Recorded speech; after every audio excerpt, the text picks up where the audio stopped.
হযরত মুকিম শাহ, হযরত আতাউল্লাহ দরবেশ ও হযরত আব্দুল হালিম শাহ রহমতুল্লাহ আলাইহির উরস মুবারক অনুষ্ঠিত। রাঙ্গুনিয়া উপজেলার স্বনির্ভর রাঙ্গুনিয়া ইউনিয়নের ১ নং ওয়ার্ডে অবস্থিত হযরত মুকিম শাহ, হযরত আতাউল্লাহ দরবেশ, হযরত আব্দুল হালিম শাহ রহমতুল্লাহ আলাইহির বার্ষিক উরস শরীফ অনুষ্ঠিত হয়েছে। বৃহস্পতিবার ১৬ জানুয়ারি সন্ধ্যায় পিয়ার মোহাম্মদ পাড়ার ফকিরা পাড়া এলাকাবাসী ও প্রবাসীদের আয়োজনে উরস শরীফ অনুষ্ঠিত হয়। উরস শরীফ উপলক্ষে মিলাদ মাহফিল হযরত আতাউল্লাহ দরবেশ রহমতুল্লাহ আলাইহি জামে মসজিদ মাঠে মসজিদ পরিচালনা কমিটির সভাপতি মাস্টার নিজাম উদ্দিনের সভাপতিত্বে অনুষ্ঠিত হয়। মাহফিলে প্রধান অতিথির বক্তব্য দেন বিশিষ্ট দানবীর ও শিক্ষানুরাগী সমাজসেবক মোহাম্মদ শাহজাহান।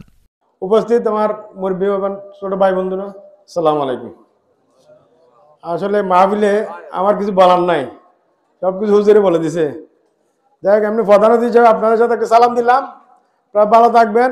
এটা আমি আপনাদেরকে গতবার বলে গেছি, এটা আমার বাড়ি, এটা আমার সমাজ, এটা আপনাদের আমার বারবার আসবো ইনশাল্লাহ। আমি তো আপনাদের পাশে থাকবো, আপনারা আমার জন্য দোয়া করবেন, আমার ফ্যামিলির জন্য দোয়া করবেন। আসসালামু আলাইকুম। মাহফিলে প্রধান ওয়ায়েজ ছিলেন রাঙ্গুনিয়া খিলমুগল রসিক উচ্চ বিদ্যালয়ের হেড মাওলানা মুফতি আহমদ রেজা খান আল কাদেরী। প্রধান বক্তা ছিলেন হযরত আতাউল্লাহ দরবেশ রহমতুল্লাহ আলাইহি জামে মসজিদের খতিব হাফেজ মাওলানা মোহাম্মদ মামুনুর রশিদ আল কাদেরী। মাহফিলে এতে আরও উপস্থিত ছিলেন মসজিদ পরিচালনা কমিটির সাধারণ সম্পাদক মোহাম্মদ জামাল উদ্দিন, সহসভাপতি মোহাম্মদ হারুনুর রশিদ, আহমদ হোসেন, মোহাম্মদ ইউসুফ, মোহাম্মদ মিজানুর রহমান, অর্থ সম্পাদক মোহাম্মদ ফয়েজ আহমদ, সদস্য আহমদ নবী, মোহাম্মদ আলমগীর, মোহাম্মদ ইস্কান্দর, মোহাম্মদ আবুল হোসেন, রাজাল করিম সহ অনেকে। মাহফিল শেষে দেশ ও প্রবাসীদের জন্য মোনাজাতের মাধ্যমে দোয়া করা হয়। তৈয়বুল ইসলাম, নিউজ রাঙ্গুনিয়া। আমি একটা বিষয় না বললে আমি নিজেকে অকৃতজ্ঞ হিসেবে পরিগণিত করব। আজকে যিনি আমাদের মাঝে আমাদের সম্মানিত প্রধান অতিথি মহোদয় উপস্থিত আছেন, আপনারা জানেন, দেখুন আমাদের এই মসজিদের চতুর্পাশ মোটামুটি আলহামদুলিল্লাহ স্বয়ংসম্পূর্ণ। আমাদের মসজিদের যে অবকাঠামোগত উন্নয়ন, আমাদের যে মুসল্লিদের যে সার্বিক যে প্রয়োজনীয় যে বিষয়গুলো, সেই বিষয়গুলো আলহামদুলিল্লাহ আমরা সমাপ্ত করতে পেরেছি।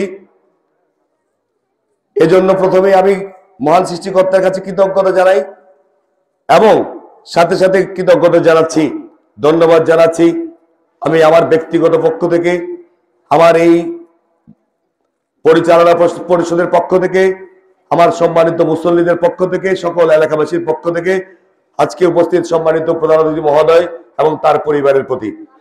আমাদের এই আজকে মসজিদে যে অবকাঠামোগত যে উন্নয়ন, সেই উন্নয়নের সিংহভাগ, একেবারে আমি বলবো 90% যে সহযোগিতা, সেই সহযোগিতা আমরা ওনাদের পরিবারের কাছ থেকে পেয়েছি।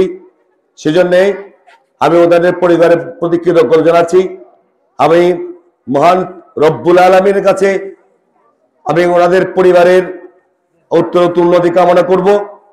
বিশেষ করে আমার প্রিয় বন্ধু, আমার সহপাঠী আমেরিকা প্রবাসী জনাব আলমগীর সাহেব, উনি আমাকে যে পরিমাণ বিশ্বাস করেন, আমার প্রতি যে আস্থা রাখেন, সে আস্থার কৃতজ্ঞতা আমি প্রকাশ করছি।